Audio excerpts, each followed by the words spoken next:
Howdy, all you delicious people. I'm here today to talk about X-Men, the very first X-Men film.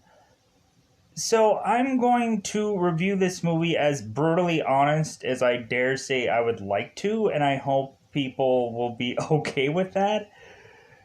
This movie came out in 1999 or 2000, evidently. So, reasonably, when going into this film, ultimately, a lot of people could easily find it, of course, on Disney Plus. That seems to be really the only real way to say that you could see this. But ultimately, you could also watch this film on a Movie Pro or Movie Playbox or something like that if you don't have Disney Plus. So, going into this first X-Men movie, I have to, I have to talk about it honestly. I honestly, after rewatching it now, I honestly don't like this film, to be brutally honest. It comes off way too preachy, and there isn't enough action scenes going on in this to otherwise justify its viewing at some points. But uh, but really also going on to here, there is some still interesting visuals that I do love. There is some interesting fights that I still thought were really awesome and really cool. And so I think that that whole portion kind of quasi balances things out, but still I honestly just don't enjoy this film just because of how really it feels that it needs to explain everything, like it really even has to give you a definition of what mutants are in this film. And there is a lot of there's a lot of political stuff in this film. There's a lot of instead of like in the X-Men animated series, like you would actually see the instead of the big scale of things, you would see the much smaller scale where you would have, uh, of course, mutants getting picked on and ultimately mutants being hated and feared. Really, in this movie, you don't see any lick of mutants being hated and or feared within this movie, with the exception of Senator Kelly. And so, for a bulk of that, that is the only real villainous person we have in this movie that is really hating and or fearing the mutants, with the exception of some people that kind of get a little irritated when some mutants use their tricks to their advantage. So, going on into this film, I think the best part about this film is how Wolverine is showcased, how it seems that we have him as, of course, a cage fighter, and reasonably, I think that is the best way to open a character up, which ultimately they kind of redid that with Angel in X-Men Apocalypse. So they took what worked before and put it into another film. I want to let everybody know that this X-Men movie probably is not as bad to me as Dark Phoenix, because there is really no saving Dark Phoenix throughout the entire movie, and a lot about it makes no sense. And so, reasonably, X-Men does have a redeeming quality to it, but I think it's only a redeeming quality because it has Hugh Jackman in it. Of course has Wolverine in the movie, which I think is the bigger plus. Which also I really emphatically enjoy Rogue's story in this movie. I really like this girl that just wants to kiss a boy or something like that, and like she isn't able to do so because reasonably she just can't literally get close to anybody. So, going on into the further X-Men films, basically you easily and quickly forget that Rogue even exists. Yeah, she does quasi have a little bit of story within X-Men 2, but it seems like Rogue really gets further on into this series gets lost in the shuffle, and I was just so just I just kind of felt just saddened about that.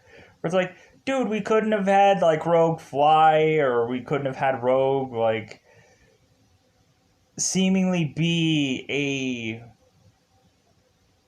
real substantial character that we had to go, oh crap, like Rogue's here, I'm scared of her now.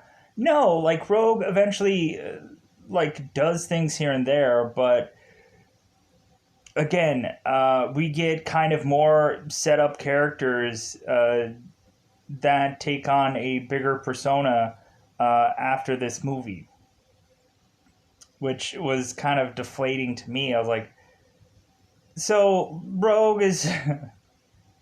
They even had a Rogue cut in one of the films. I'm like, wow. So in other words, here's where we could have had Rogue be a much more prominent character, and instead we have a Rogue cut that ultimately it's like, well, yeah, like here's a character that we just deemed irrelevant now, and it's like, gosh dang it, like we could have had maybe even Rogue siphon off of Jean Grey's power at some point within these films, but we didn't. And here's where we could have used Rogue to to be a beneficial character, but instead we push Wolverine a lot more. Even to our X2, like Wolverine gets his own story, and then everybody else is just kind of an afterthought after that. But the other films are still pretty solid. The other films are still pretty really good, and we just have to kind of muddle through this very first movie. So I like the fact that reasonably we get a origin story told for Eric or for Magneto in this movie. I like the fact that we had to take the time to tell you Eric's story before we even tell anyone else's. Because ultimately, like Magneto for a lot of people is realistically like a lot of people's favorite, or a lot of people's like key character that if anything people probably remember Magneto more so than anything else. I think that's why in First Class it's like, yeah, we're definitely going to have Magneto as a setup character that is consistently in those other films, and much more prominent in those other movies. But it is what it is within those films. So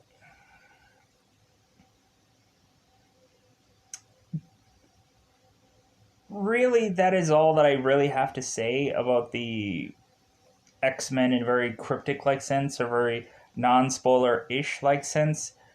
But then eventually we are going to move on to do spoilers, because reasonably, basically a lot of the spoiler part is just a lot of this. It's a boatload of this going on with all these characters. Uh, Reasonably, when looking at this movie ends up kind of copying and pasting to a lot of others. There's a little kind of callbacks throughout the other movies to bring to mention these scenes, to mention these parts, and so reasonably, if anything, if people don't like this movie, you can still look back on it and just be like, yeah, this really set up perfectly a like it really set up for them to have these things be a callback and have them be like a fun little thing to mention over again. The only thing that really is kind of goofy to me, but I guess it's like it's the symbol. It's a symbol of it all. We have to establish that a weapon is being, of course, the Statue of Liberty, the the Ellis Island, and within this film. And recently, to me, when looking at it, like I can't really rag on that when ultimately I've seen Ghostbusters 2, and I loved and enjoyed that film. Um, but to me, it's like I get the symbolism of it. I get and understand why they have to approach this, because reasonably it's like, well, we have to like have the Statue of Liberty be this weapon of evolution, so to speak, because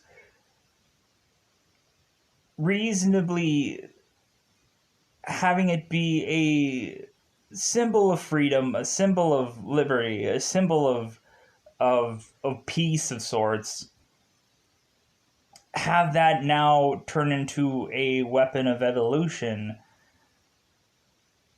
But here's the thing, we never had this weapon ultimately lead into other sequels where all of a sudden, hey, there's new mutants cropping up because this weapon ended up uh, changing this person or this and that. It just seems like evolution just happened regardless, and it didn't really have to tie into the very first weapon of this film. So immediately, you could almost say that every single one of these X-Men films are almost kind of bottled in with one another at most points. Because really, it's like none of them coincide with one another. Yeah, there are some callbacks, or there's some escalation of eventually us getting to know certain characters. But really, it's like a lot of these movies are, for the most point, bottled within one another, and you can almost watch them separately almost. So that is all I reasonably have to say about X Men. Let's go into that double five to otherwise spoil this movie. Reasonably, yeah. It's not the fact that I'm not much of a X Men fan. I love a lot of the Wolverine solo films, even if they weren't touted as the most amazing things in the world. I've also reviewed Logan recently, so ultimately have that to be reviewed. I think other than that, I haven't reviewed much of other X Men films, with the exclusion of probably The Dark Phoenix, which ultimately I don't have in much high regard, and because who could have it in high regard? But yeah, so let's go into spoiler time. Spoiler time. It's about that time I'm going to spoil this movie. So, in the very beginning of this, of course, we have Magneto, who is a Holocaust like refugee that ultimately is, of course, being divvied up and separated. We have the younger kids being separated from their mothers and fathers. We have Magneto, or we have Eric, who is forcibly just like, well, I want to go with my parents, and no one else is going to tell me otherwise. To the point to where when his parents are separated from him, he ultimately bends the cage to ultimately have it be unlocked. And a lot of people are trying to force him from this cage, but it is also just bending the doors more. And also, it seems like multiple people are trying to pull Eric off of uh, him trying to unlock this door, seemingly, and also uh, getting him back into place, which eventually they have to knock him out to do so. So that is what kind of opens up this movie. Uh, Reasonably, we of course have to approach this and redo this when we get to X Men: The First Class. We have to basically rewalk through this entire scene again. Ultimately, adding in Kevin Bacon and having that story be told, which I thought was really cool. I thought that was like really impressive when I first saw the very first Class movie. Uh, there were I guess there was some good things about that first Class film.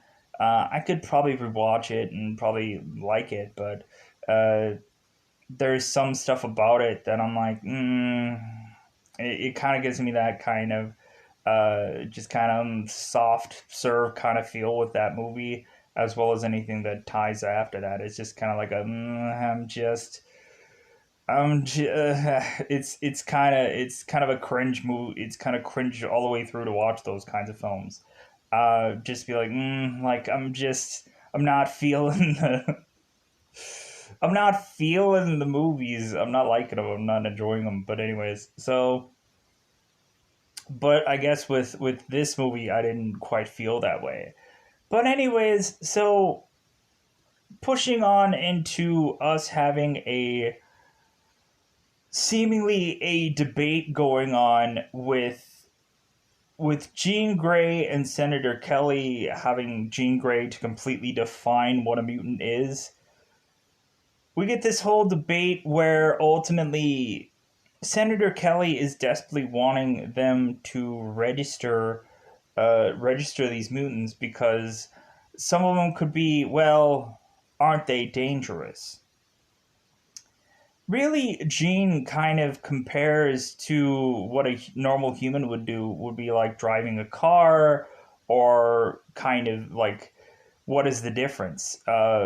Senator Kelly mentions is like, well, we license people to drive a car, so why can't we license a mutant to consistently use his powers and this and that? Well, that is like, not everybody has to have a license. Not everybody has to have a permit, but it feels like they are forcing every mutant to register and or license if they want to or not, just because they could quite possibly be a threat or hated or feared.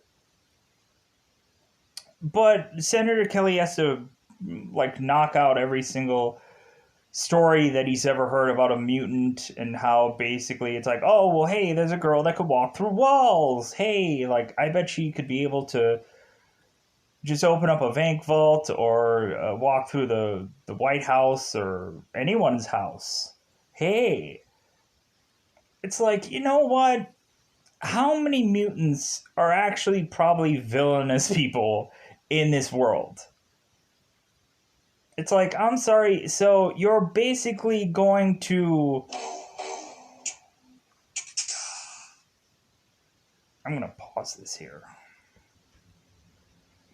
Sorry, my phone went off. Normally I would just restart all the way over again and just start this, but I'm not gonna do that. So, anyways, so we have it to where Jean Grey and Senator Kelly are debating about this, and ultimately, like, there's a lot of political figures that are kind of on Senator's side that are just like, yeah, like, how many of these mutants are going to come after us, are going to kill us just because they are who they are. And I'm like, yeah, but I'm thinking, like, how many of the vast amount of mutants, how many of all of them want to just kind of not exactly be hidden, but just want to live their own lives and just want to, like, they are not hurting anybody. They're just kind of just they're just going into seclusion because it's like, hey, like, I just want to live a life and do it on my own terms. And recently, the fact that people are all of a sudden trying to uh, get their pitchforks out and get their mobs out and come after me just because I'm just a little bit different than them, like, that feels horrifically wrong. That it's like, hey, like, people can make mistakes. People have trouble eventually learning what their power is. And I think Rogue is the perfect example for that. So we push on to ultimately have Magneto seemingly walking away from this conference of sorts. Man, do they just kind of let anybody into this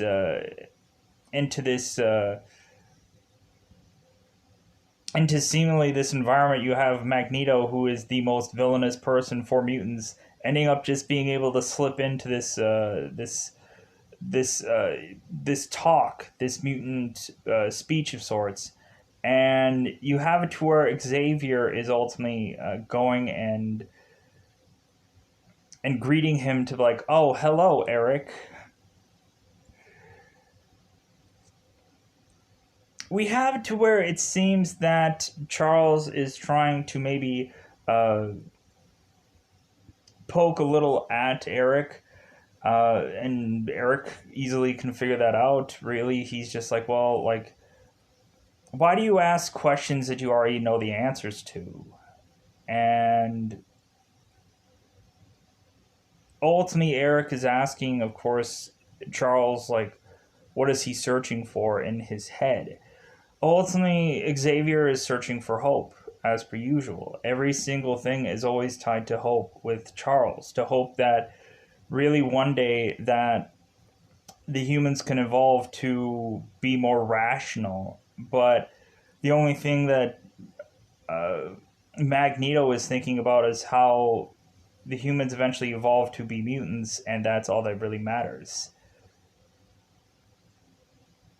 So, reasonably, Magneto is basically telling Charles that, hey, like, I will give you hope. Just don't get in my way. And Charles is just kind of like you can tell in his face is just kind of like unsettled about that whole conversation, because reasonably it just feels like it's kind of like too uh it kind of feels like Magneto isn't ultimately liking what he's hearing, so ultimately he is going to just uh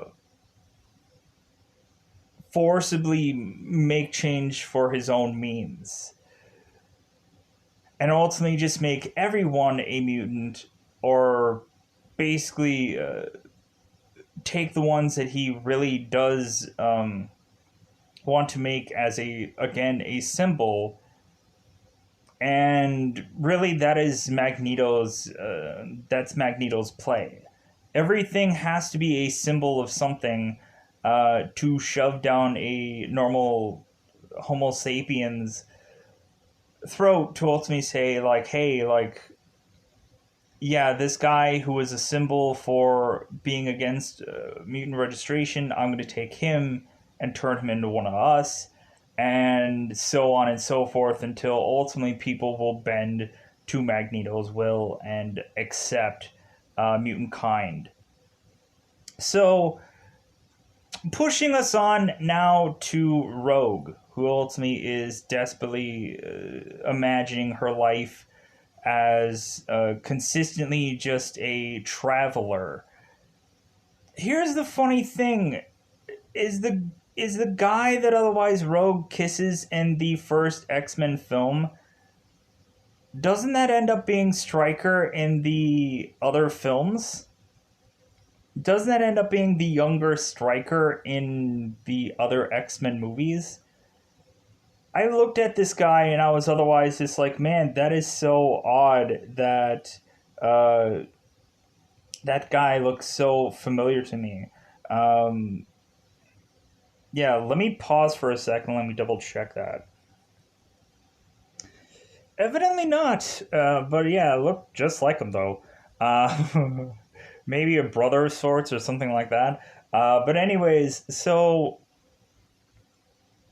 yeah, because they had in the like the Days of Future Past and stuff like that, uh, they had like a younger Striker. So I was assuming like maybe that's that same guy bizarrely.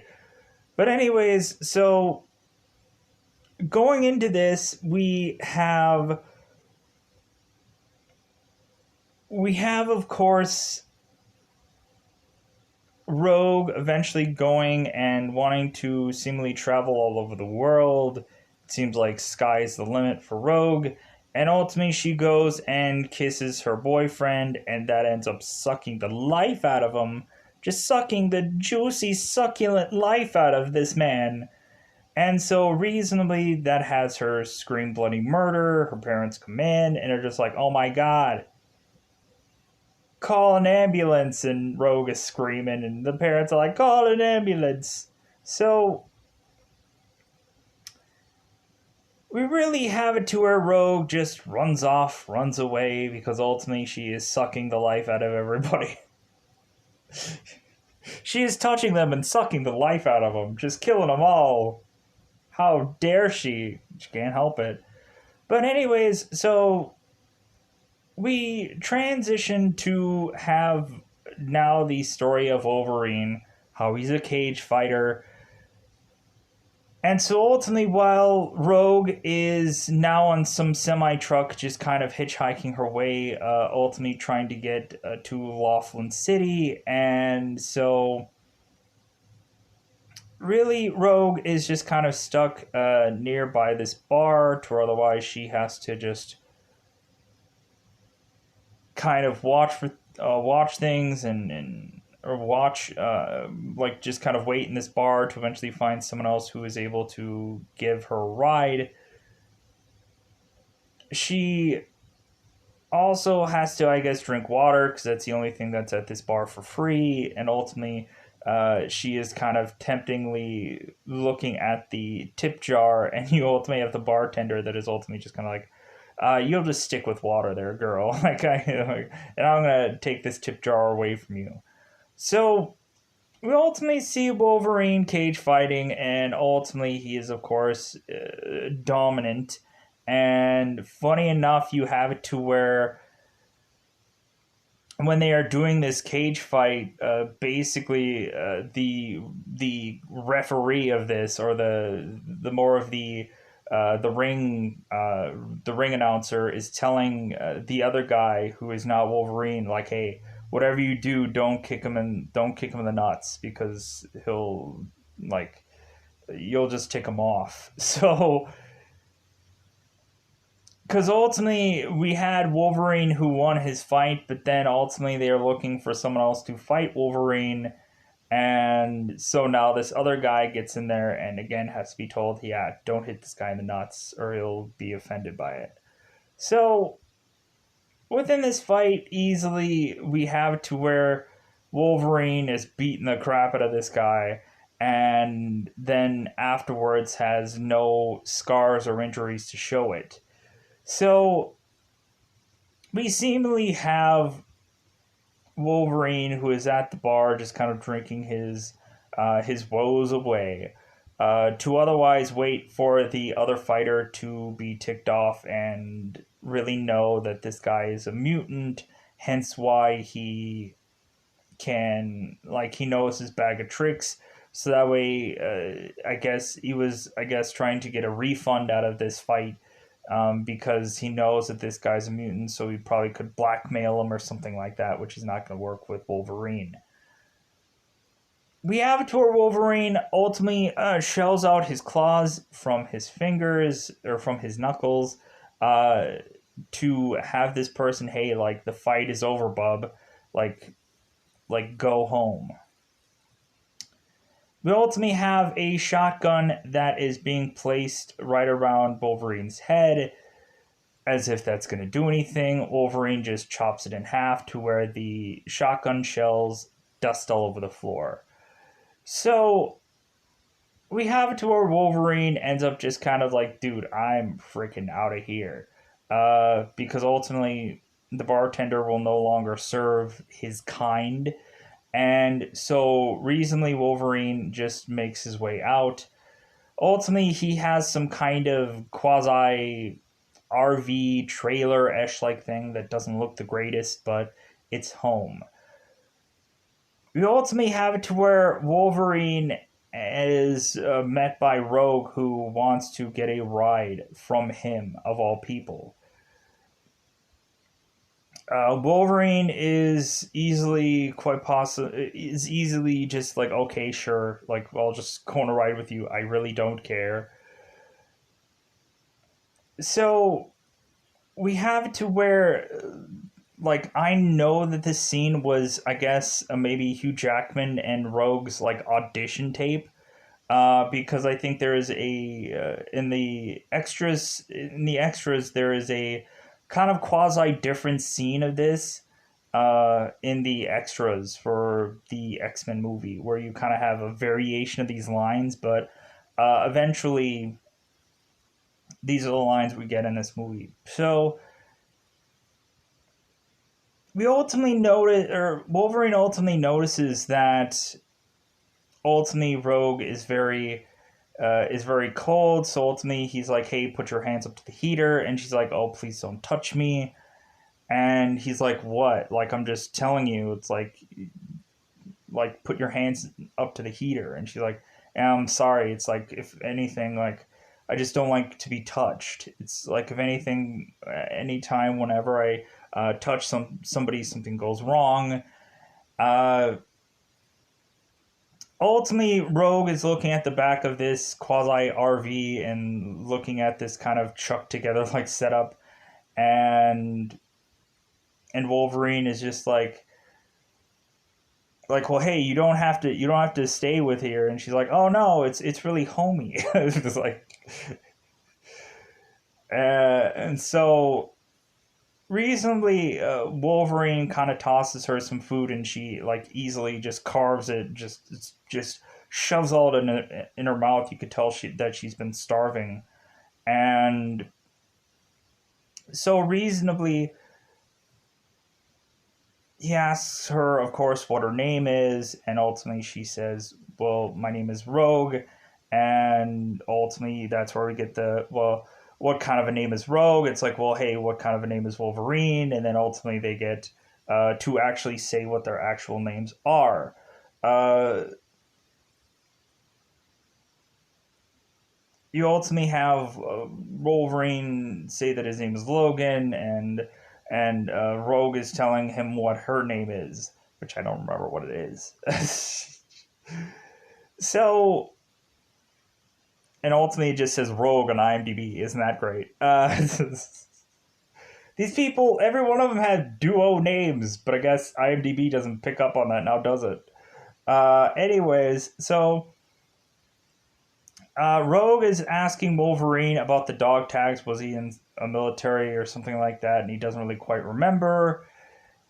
So, yeah, so really eventually we get to where they stop this vehicle, and they realize that there is a log in the road, or there's just they can't drive any further, and ultimately we have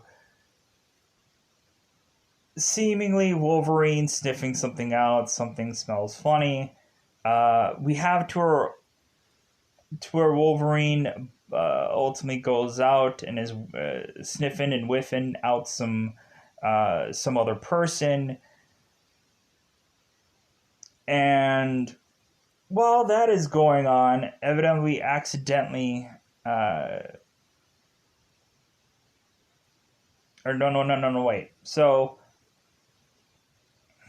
what ends up happening is there is a log in the road, and Wolverine and Rogue don't see this log in the road, ultimately forcing them to a car accident, which flings Wolverine out of this vehicle, and ultimately now Rogue is trying to get out of this vehicle as well via conventional means, and her seatbelt is stuck.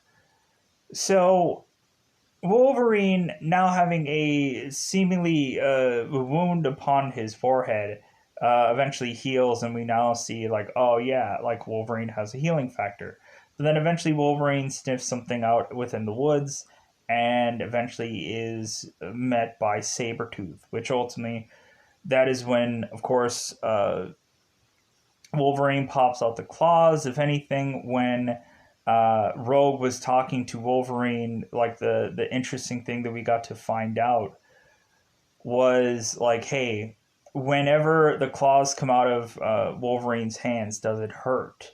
And Wolverine says every time. And I thought that that was kind of fascinating. Just like, dude, so this guy like he hurts his freaking hands every single time he does those claws, because it's like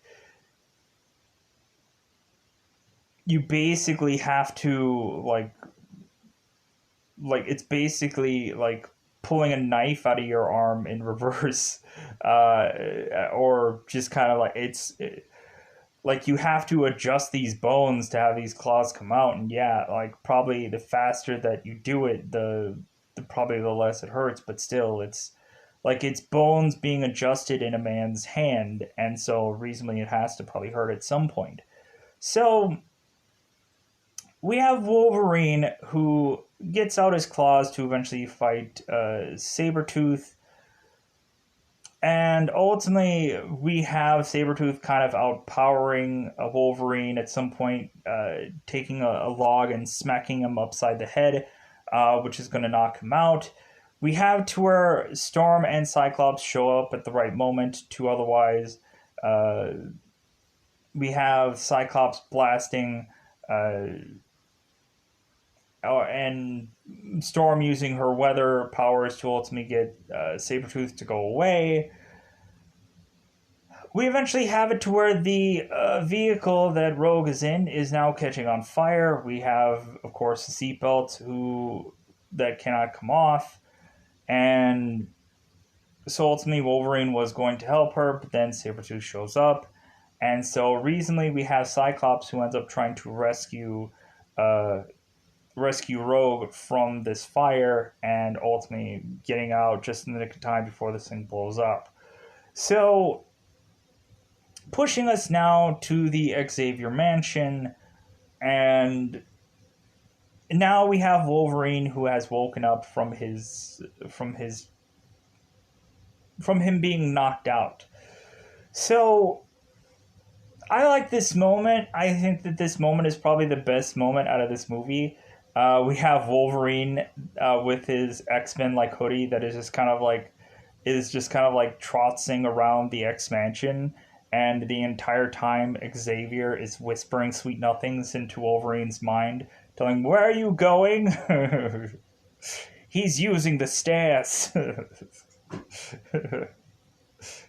And so Wolverine is consistently like he thinks that he has his own will to be able uh, to go throughout this entire mansion, but instead Xavier is giving him so much paranoia to push him all the way to where Xavier actually has his class.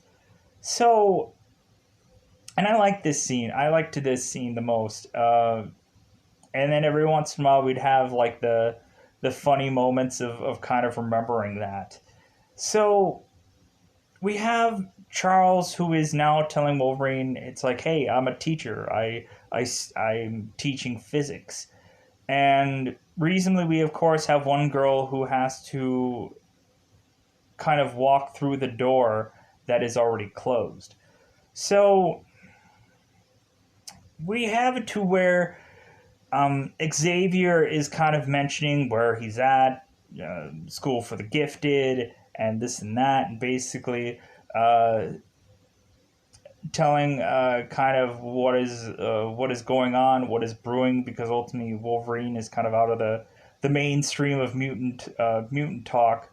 So ultimately, Charles Xavier is mentioning like, "Hey, I have the X-Men," and ultimately, Rogue is okay. She's kind of sleeping, and so he's also breaking down that ultimately the school of the gifted, and ultimately there are several mutants here that are ultimately going to that have been taught, and yada yada yada. So eventually pushing us to have the door back open and have Storm and Cyclops meet Wolverine officially and know all of their code names. And so ultimately Logan gets to know that the guy that he fought before was Sabretooth, and that ultimately that Magneto is the leader of this gang and of this brotherhood of mutants, and also that's like, hey, how about you meet Storm and Cyclops and and this and that? How about you have fun meeting all these people that rescued you? And So really, we have Logan, who, of course, is making a joke about all this, like, Storm, right? Cyclops, huh? How about you get out of my way, Cyclops? And ultimately making fun of, like, what do they call you? Wheels? Like, that should have, like, really, they could have really called back to that moment, but like, hey, Wheels, I don't know, probably would have been insensitive. But anyways, so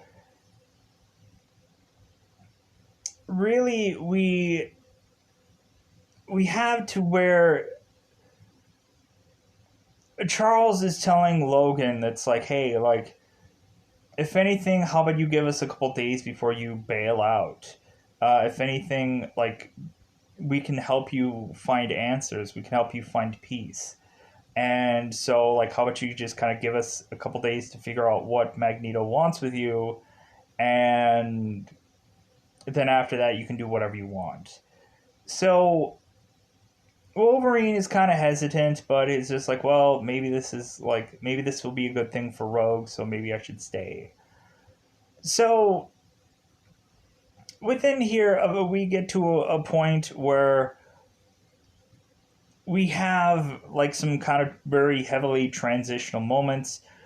We have it to where eventually Senator Kelly is being helicoptered out, and ultimately he is getting nabbed by the Brotherhood, ultimately being nabbed by Toad and Mystique, ultimately having Mystique knock out Senator Kelly by telling him that you're the reason why I felt I couldn't go to school as a kid, and ultimately knocks him out.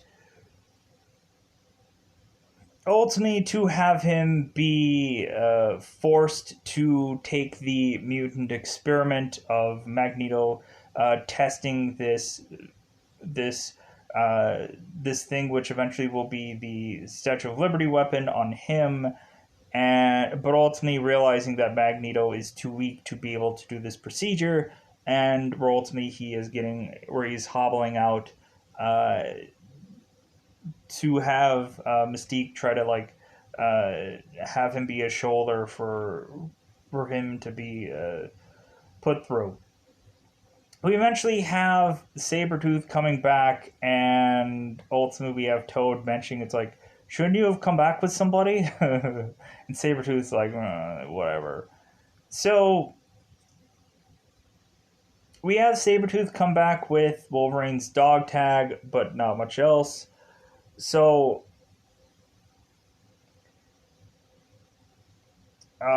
we have it to where Sabretooth is kind of giving a breakdown of what had all happened, and Magneto is just like, well,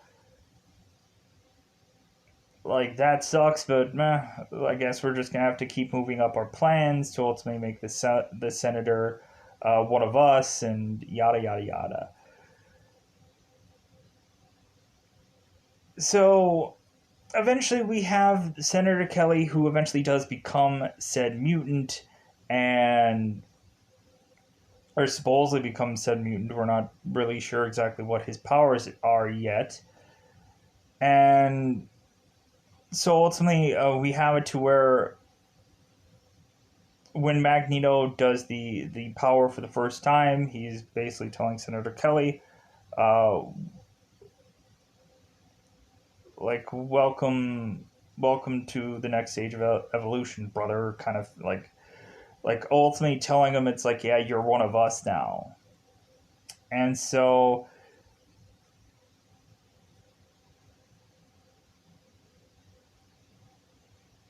we have to where Senator Kelly, who of course is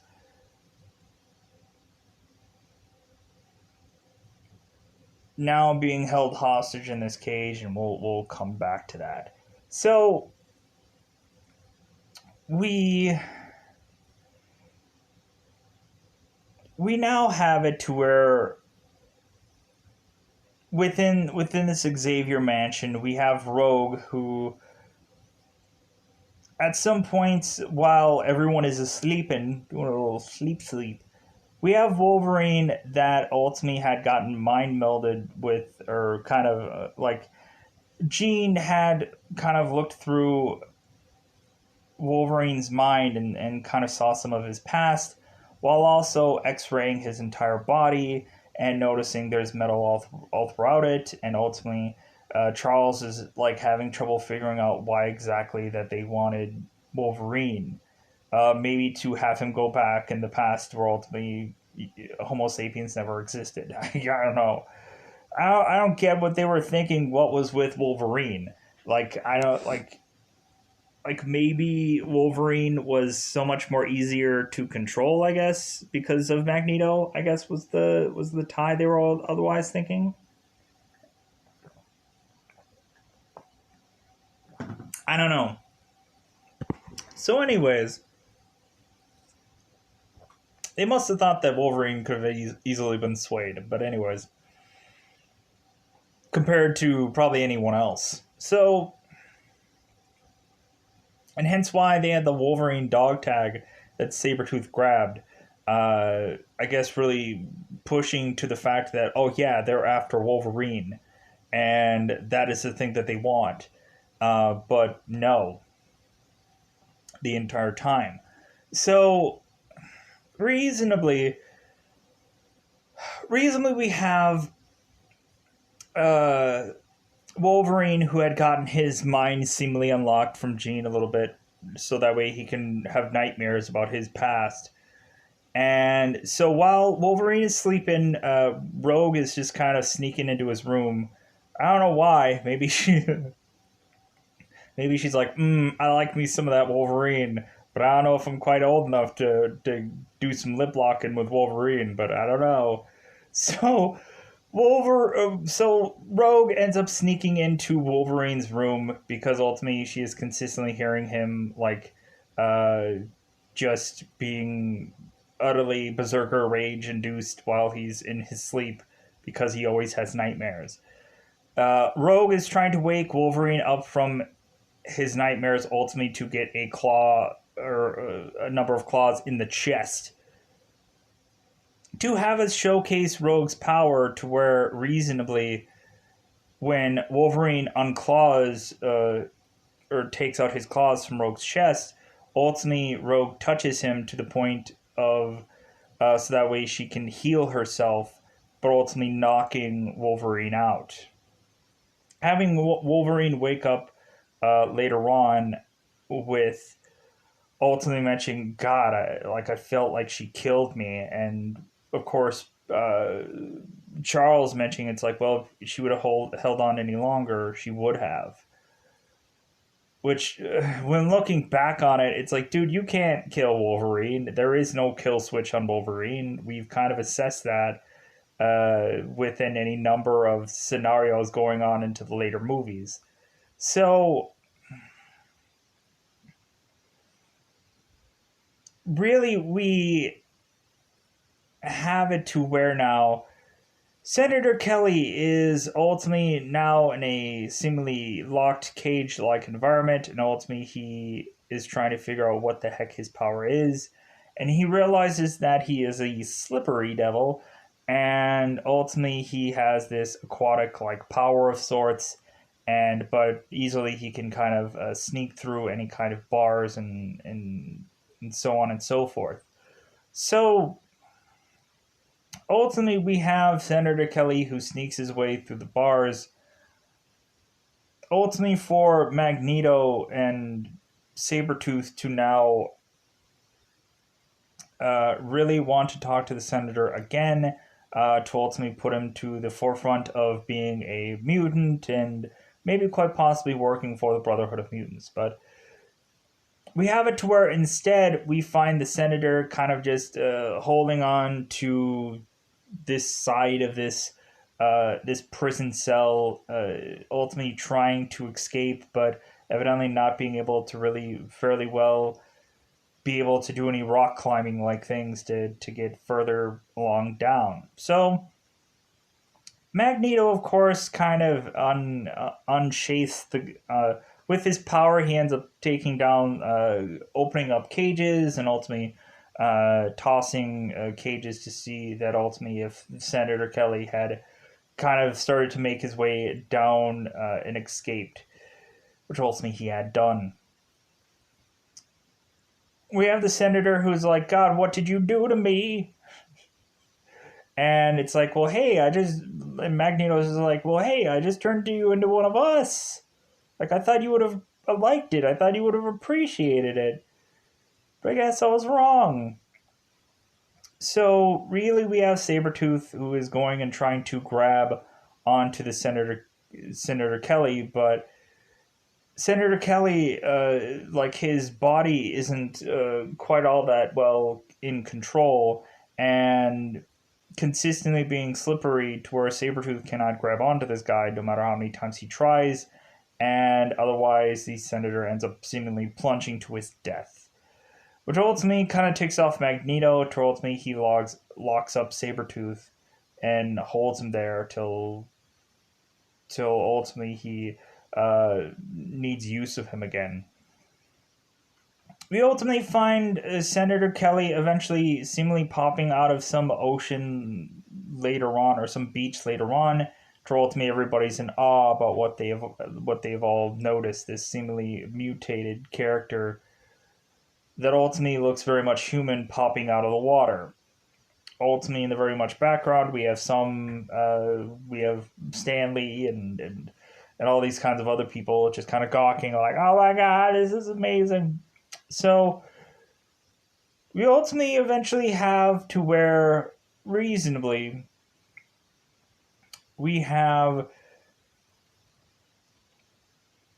kind of, at some point, now Senator Kelly is eventually going to make his way to the mutants, but all while that is going on, we also have, before that, seemingly we're having,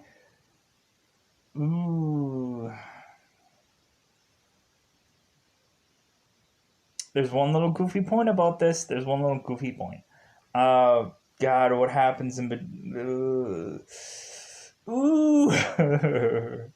There's one part I'm missing. I'm like, what starts the whole part with Nito and Sabretooth and Toad all going into that one building where it leads to them having to have a holdout with all the guns? God, I can't remember what starts all that. But I know none of the X-Men are there besides Charles and Jean. Oh, God, I'm having trouble with the lead up of that. But I talked about it. I talked about it. Uh, but anyways, I'm gonna have to pause here to remember the lead up of that part. So I'm gonna have to pause here to remember what that is. Yeah, I remember now. I'm like, okay, how exactly? What is like? Kind of funny how I mentioned how you forget about Rogue in the other films. I just recently forgot about Rogue. So the lead up to that moment is that ultimately we have Rogue, who is at first she is being accepted by a lot of her class members. Ultimately, even Iceman is playing tricks on some of the other mutants in class. When ultimately you have a quasi Pyro like character that ultimately is using his tricks. You have Iceman also using his to make a joke out of some other mutant. But then also Iceman is also like accepting Rogue and kind of giving her a little ice sculpture to mention how accepted that she is in this mutant class. But then eventually, once Rogue ultimately goes rogue, because here's what happens: we have Rogue who,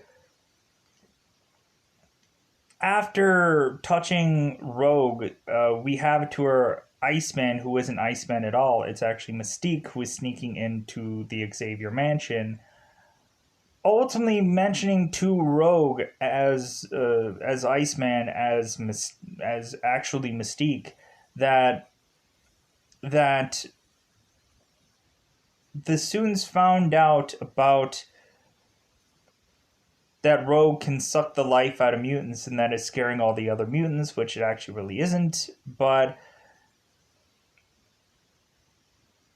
supposedly, Iceman is telling Rogue that everyone in the school is freaking and that ultimately Xavier doesn't know what to do with Rogue. And so that is what is making Rogue tempted to run off. Again, we ultimately have it to where now uh, Iceman switches into being Mystique again to ultimately put a wrench into Cerebro, where ultimately, if anyone is to use Cerebro, it'll hurt whoever is going to try and use it. So we ultimately have to have it to where Rogue is running off to ultimately go on a train and try to escape all of this. So we ultimately have it to where at this point we have Senator Kelly going to the X Mansion because he has nowhere else to go, and ultimately he is being presented by or presented. He is Storm is opening the door for Senator Kelly, and Senator Kelly is being tested to see what is wrong with him. It seems like his body is kind of barely holding up his mutation, is ultimately going to kill him at some point. But anyways, so everybody is desperately trying to scramble to go and try to find Rogue. Charles is trying to find Rogue, uh, and ultimately he ends up getting hurt in the process because Cerebro uh, is now very much in the state of hurting people. So we have it to where Charles ends up getting hurt, and then ultimately they have to. Jean has to try to take care of him as best she can. Uh, that's reasonably some point. Uh,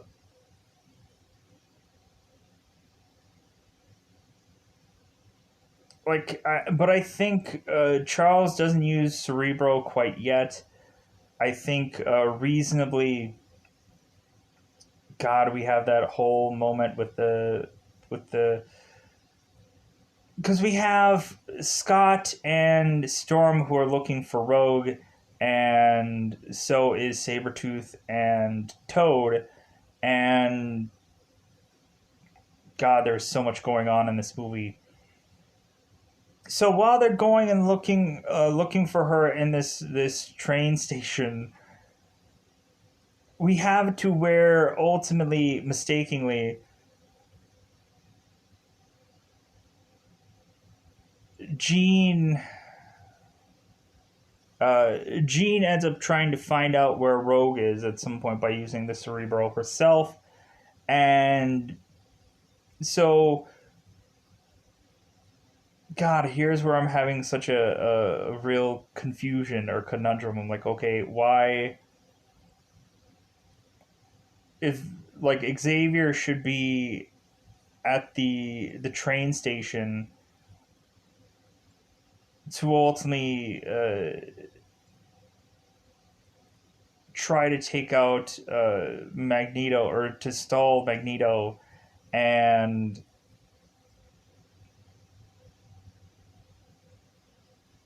but it doesn't. Conundrums of sorts. So we have Cyclops and Storm going to the station. We have Toad who ultimately rips off Cyclops' visor, and he ends up putting a big, huge sunroof in the station. We have Storm who ultimately is going to have to forcibly use her power to take out Sabretooth, ultimately having Sabretooth grabbing Storm on the neck, saying, "Scream for pain" or "Scream for me," and so I think it's "Scream for pain." So ultimately, Storm ends up using her lightning power to shock Sabretooth and pushing him further away. And reasonably, we eventually have it to where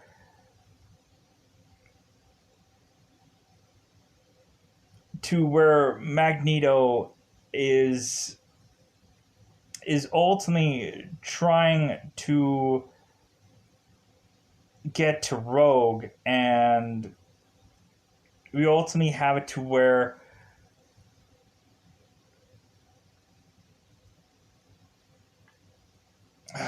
we have it to where now. Cause I'm trying to think of how this is all written in the no. So here's the thing: they don't use Cerebro till later on, and that's what hurts Xavier and kind of knocks him out for the rest of the movie. There we go. Because if anything, yeah, like Xavier was all good and well via this train station, but then eventually Xavier uses Cerebro again to figure out uh, where Rogue is, meaning where she is now with Liberty Island, but he can't find it because he ultimately gets hurt, which leads Jean to use it later, and but so reasonably you have it to where uh, ultimately Xavier uses it to find out that Rogue is in the train station, but it doesn't. I guess it doesn't. Like eventually eventually Xavier figures out where Rogue is. Then eventually, when he uses it again, I think the chemicals mix in and hurts him. I believe. So plus we also have Wolverine who is going on his own mission, and ultimately we have Storm who is wanting to see uh, what side uh, Wolverine's character is on. It's like Storm is asking Wolverine, like, "Hey, have you chosen a side yet?" And and Wolverine is just kind of like, I'm like, "Are you sure you're on the right side?" kind of thing. Asking Storm, it's like, "Hey, are you sure you're doing the right thing?" Which I kind of thought was really fun. But anyways, we have Wolverine going on his own and eventually going and finding Rogue before her train leaves off. Ultimately, Wolverine is convincing Rogue that it's like, hey, like these people are the only people that can help people like us, and so like they're the only people that are wanting and willing to help you, and so maybe we should give these losers another try, kind of thing. Uh, ultimately, Rogue is mentioning how like she every time she touches somebody, it leaves like a an echo in her mind or in her body of those people, and so ultimately she mentions that she can remember her boyfriend and can remember Logan and stuff like that. So yeah, we have Logan who is trying to very much copacetically like talk Rogue back into coming back to the Xavier Mansion, and so then eventually we have Magneto ripping through this train. Ultimately, for Wolverine to latch out his claws, and you have it to where Magneto is like, ha ha ha, like, is that metal placed throughout your entire body? To where ultimately you just have Magneto kind of knocking him out and pushing Wolverine to the side to otherwise then take take Rogue and take her for his own means, which eventually pushes all the other Brotherhood characters out of this train station to ultimately be having all of these cops and everything that are there. That ultimately Xavier's like, psh, or ultimately Magneto's like, psh, like dude, like, I'm not worried about police. We ultimately have this standoff of guns, and ultimately Charles is end up controlling Sabretooth and Toad. Well, Charles and Jean are kind of controlling both Toad and Sabretooth to ultimately choke or otherwise have them not take Rogue. And Magneto also has the ability to be able to turn every gun on every single police officer, and ultimately he is making Charles back off, or otherwise he's going to start shooting a lot of the police officers. An amazing visual. I love this whole gun standoff where we have the numerous guns that are actually being floating onto all the police officers, and you get the one interesting visual where one gun comes off and the bullet is just stuck in the guy's forehead, and that was a very interesting visual. I love that kind of visual. And so ultimately Charles is like, well, or God, why do I keep getting Eric and Charles confused? So Magneto is pushing to the fact that it's like, hey, like I can't stop them all. Like, do you want to press your luck? So we have it to where Charles and Jean drop Toad and Sabretooth to let them just kind of do their own thing, pushing them to ultimately have them reveal what their real master plan is, that ultimately they are going to have Jean control the machine because Magneto is not powerful enough. Jean is young and can use Eric's powers to ultimately control this machine, and then make everybody all mutants. So reasonably, we have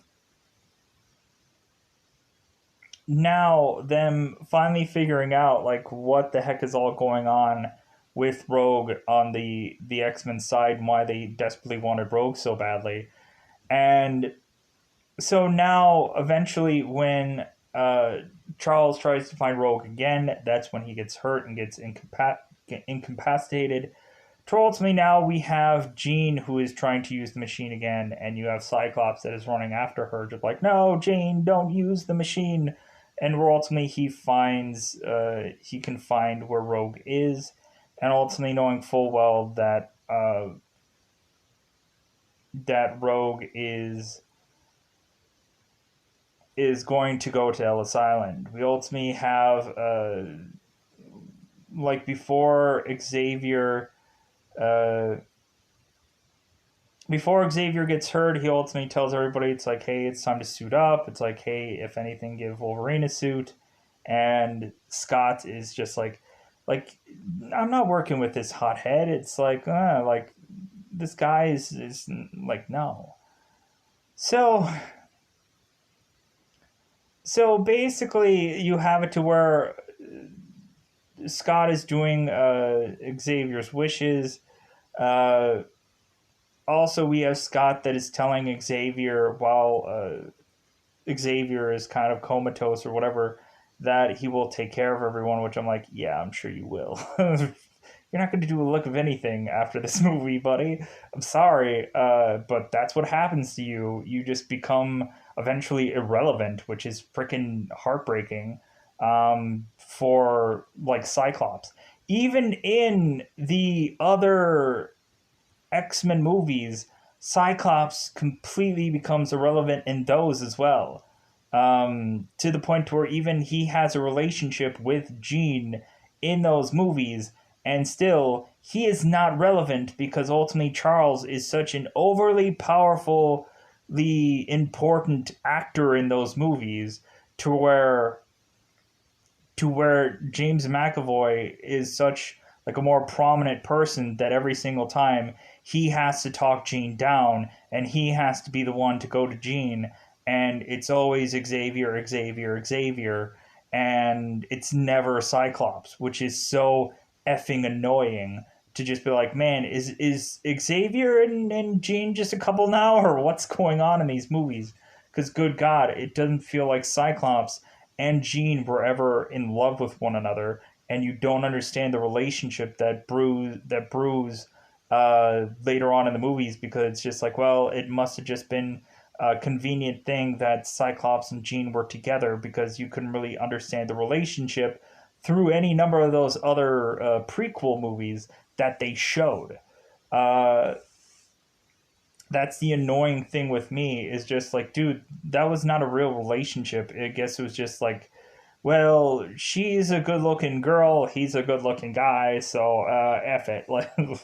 Like that's the awful thing about those prequels, is that there's never really a Jean Cyclops relationship that really seems prominent enough to understand how eventually they become a couple in X-Men 1. So going further into this movie, we we've kind of break down all the moments of now before the whole big Ellis Island mission. So now we have to kind of break down the suits and how Wolverine gets into it, and ultimately he's like, "Man, these things are kind of tight," and like, and while they're Quinjetting away, Cyclops is like, "Well, what were you expecting? Yellow spandex?" To make fun of the joke that ultimately Wolverine used to be in yellow spandex. And so, really, they fly off to Ellis Island, and reasonably, they're looking up at the Statue of Liberty. And immediately, it's like, oh yeah, like look at the arm, look at the hand. It's been modified.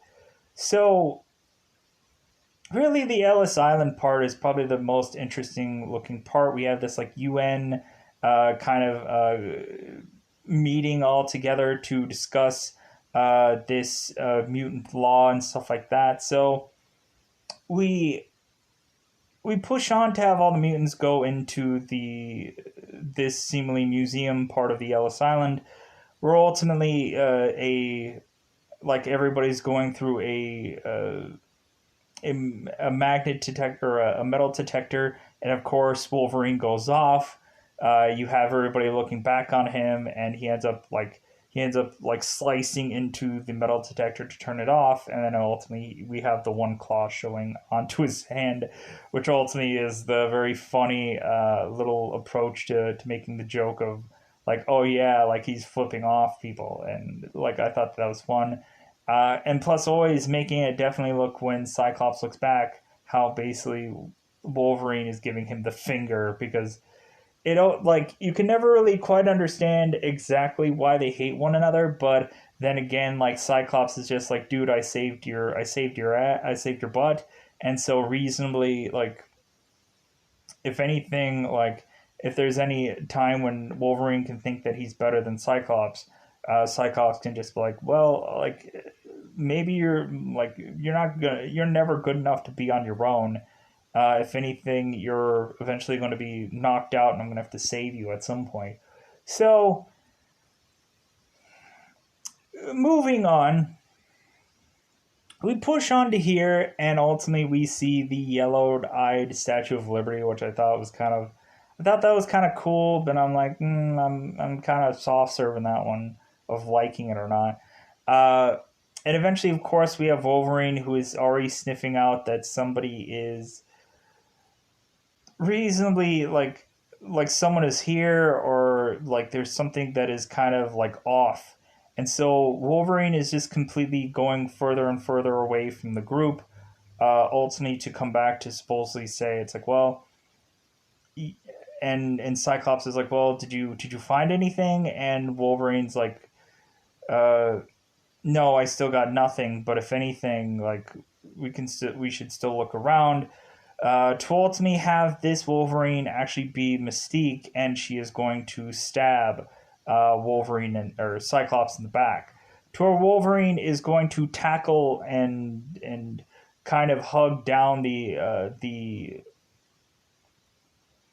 other Wolverine, and make it so that now they are in this seemingly locked up environment, caged up environment, and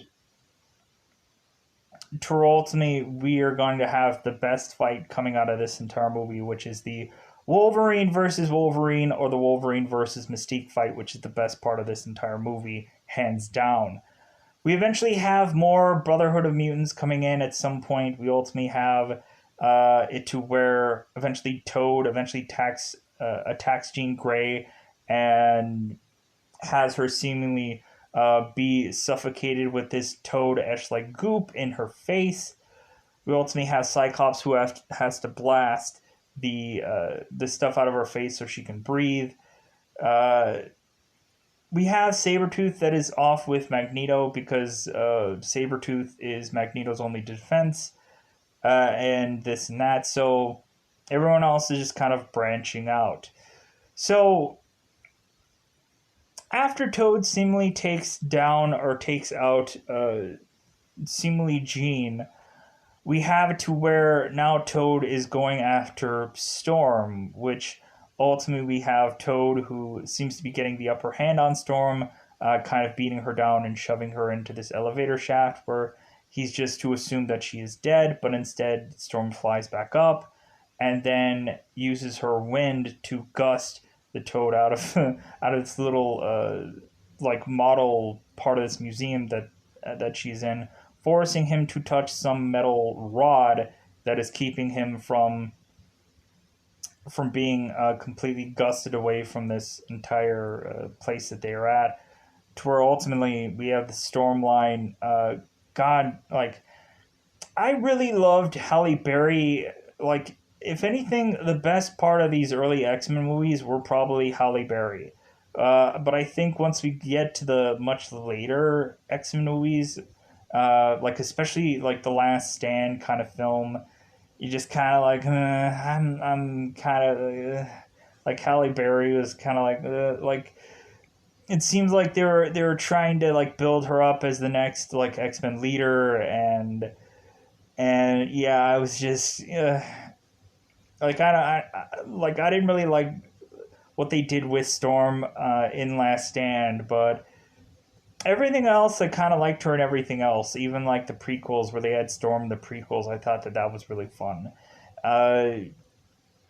But yeah, so we have Storm kind of done and presented really good in this film. To ultimately, of course, mention it's like, hey, what happens when a Toad gets struck by lightning? Same thing that happens to everything else. Ultimately, lighting Toad up, and ultimately he gets tossed away. So we ultimately have this Mystique fight, which ultimately we have Wolverine kissing, or doing little smooches to himself, which I thought was really cool. We ultimately have this repetitious fight out, and we ultimately have Mystique, who eventually does this like kind of like swinging like kick thing that ultimately looks really really cool. Mystique is funny enough, really just outpowering Wolverine in this matchup. Ultimately, to where it like pops some things in his back, and ultimately we have it to where Mystique is grabbing this cage door, and Wolverine is just clawing his way through it, ultimately to get to her. And like all about this is so freaking awesome. We have like Mystique, who is even uh, like tossing chains to Wolverine to where he grabs it and ultimately tries to get closer to her. Ultimately, for Mystique to eventually just run off and like really just bizarrely, weirdly crawl up this weird tube thing to escape. To eventually somewhere later in the movie where you have after Storm takes out Toad, eventually we have it to where Wolverine is talking to Storm, and Storm is like, "Hey, we need to regroup," and Wolverine's like, "Yeah, that sounds like a really good plan, but there's a problem." And Storm's like, "What?" And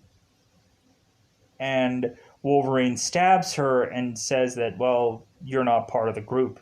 It's like, because ultimately Storm is actually Mystique, and I thought that was a really cool, like, haha, like, the problem is that Wolverine can whiff everything out, and he whiffed you out. So pushing us further into eventually having the X-Men seemingly take out all the Brotherhood to leave Sabretooth and Magneto. I'm going to pause here because I'm kind of concerned of how much battery I have for this. Alright, wanted to finish this up. So, we have it to where the X-Men are making their way to seemingly the topper part of the Statue of Liberty, and of course noticing the new approach to the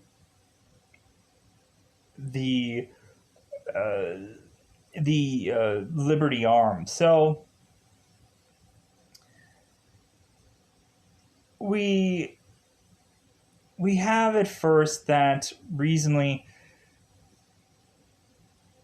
we have these really cool fight out moments. We have on top here where it seems that we have Magneto, who is trying to use the metal that is all around the Statue of Liberty to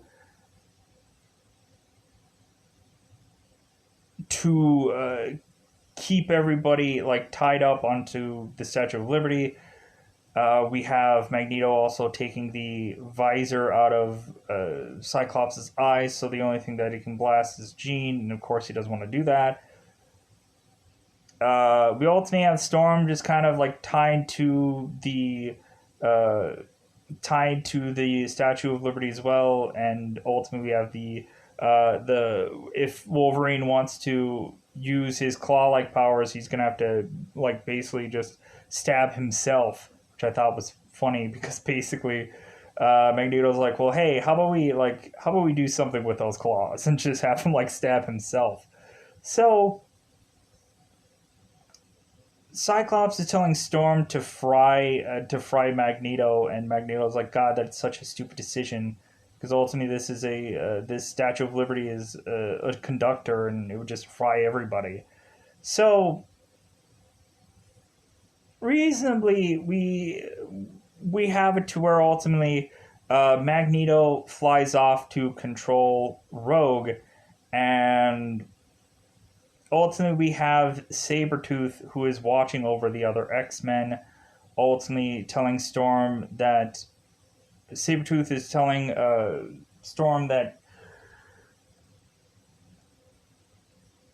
ultimately she owes him a scream. And so we have Logan, who is just going to stab himself because he ultimately notices that if he can stab himself, he will be free. And so reasonably, that's what he ends up doing. He ends up yelling in anger and stabbing himself to where he unlocks himself. And so when Sabretooth goes to see if Logan is still alive, that's where Logan ends up ultimately starting to battle and attack Sabretooth. Here's where we get some interesting moments where Wolverine is ultimately like holding on with his claws with the Liberty Monument of the headpiece. Where ultimately he cuts off a portion of the Liberty tiara piece, which I thought was really cool. Have them kind of flinging and fighting to where ultimately like Sabretooth is tossing Wolverine off of the Liberty head. To ultimately Wolverine puts his claws to kind of keep himself back onto the Liberty head. And so which eventually leads Sabretooth into thinking that Wolverine is probably dead or just having to take a very long time to get back onto the statue, where Jean ends up taking her power and reasonably ending up taking because Wolverine has the Cyclops' visor. He tosses it to Jean, and then Jean, of course, uses the power of being able to move objects to put Cyclops' visor to where ultimately he can blast Sabretooth to knock him down. which ultimately then eventually Wolverine like claws everyone free, and Sabretooth of course goes, or Cyclops tells Wolverine thanks. So we have it to where Rogue is starting this machine, ultimately starting to make everybody into mutants, and ultimately Magneto is taken out easily. Or Magneto is just kind of in the same bubble as Rogue, just kind of watching her and making sure that she's doing exactly what he wants her to do. We have Wolverine who jumps in onto, or has to be flown onto this machine with the powers of both Storm and Jean, and ultimately Wolverine is like, yeah, well, you guys can try to control me to be onto the top of this machine. If anything, if I fly over it, then Cyclops can just blast the damn thing. So we have Jean and Storm trying to control Wolverine to get back onto, or get onto this mechanism, and ultimately he grabs onto it, and luckily he makes it, and is like, yeah, hey, I did it. So we have to where Wolverine is going to try to annihilate this machine, but ultimately Magneto is trying to control Wolverine from doing said thing, because he's trying to use his powers to stop him. Cyclops is like, hey, we're waiting too long. I have a shot. I'm taking it. So what ends up happening is Cyclops ends up shooting Magneto instead of actually uh, shooting Rogue or anything else instead. And then we have it to where Hugh Jackman, or Wolverine, is destroying the machine, but it seems that Rogue is seemingly somewhere close to death. And so recently now Logan has to try to justifiably touch Rogue to have her take his healing factor. But the funny thing is, like, he isn't touching her enough where it's skin on skin contact, so that's why his power isn't working. And so reasonably he's like touching her, but nothing's working, and so eventually he has to touch her head to head, and that's where eventually Rogue wakes up and is starting to heavily consume some of Logan's power, which ultimately is almost going to kill him yet again, because every single one of his wounds are gushing out and bleeding out.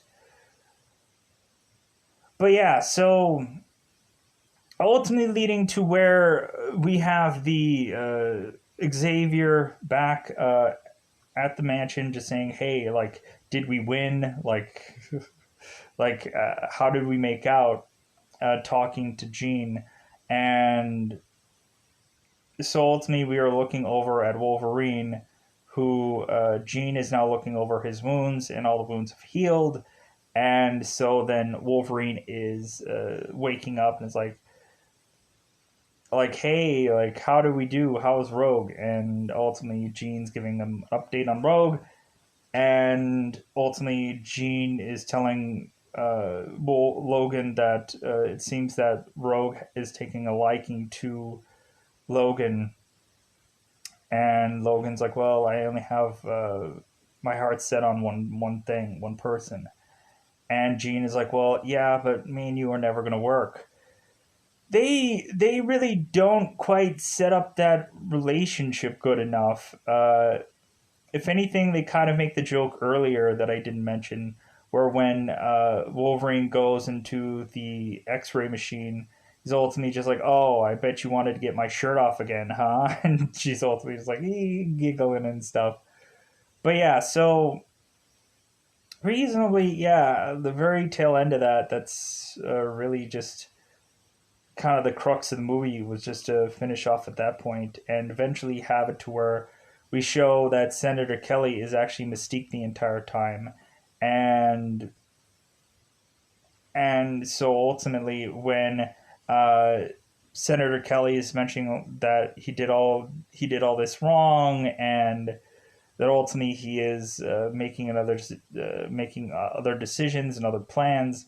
Ultimately, Cyclops and Cyclops is watching this news report, and then he's realizing, he's like, oh my god, like Senator Kelly's Mystique, like, oh my god, like, well, they still got what they wanted out of all this, but reasonably, we also have Magneto, who is ultimately in a plastic cell, where ultimately we have Charles and Magneto, of course, doing a chess match, because that's what they're really known for, and that's the things that they tried to pull in the prequels, was to have them play chess all the time.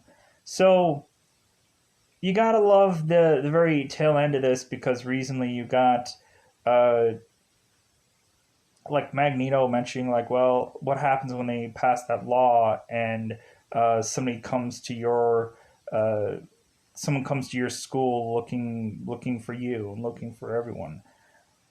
And then Xavier goes into, like, well, I feel a big swell of pity that anyone is going to come to my school looking for trouble, and that ultimately, that's when you get Magneto mentioning, it's like, well, this cell won't hold me forever. It's like, well, that's when I will be right here to stop you. And then that's when eventually they taper off and leave, and like, as a good all well conclusion, which I ultimately didn't say word for word. But anyways, fun movie, but at the end of the day, it's a movie that I like. God, there's so much yabba yabba yabba in this movie. I like the other movies where it kind of goes into much more action, or just like you get to see more mutant powers in those movies, compared to this one, where it's kind of a very it's kind of very limited, and you have to basically tell the story of everyone, and so that's when it kind of gets a very long-winded film. So, anyways, I'm going to get out of here. Bye, everybody. Bye, everybody.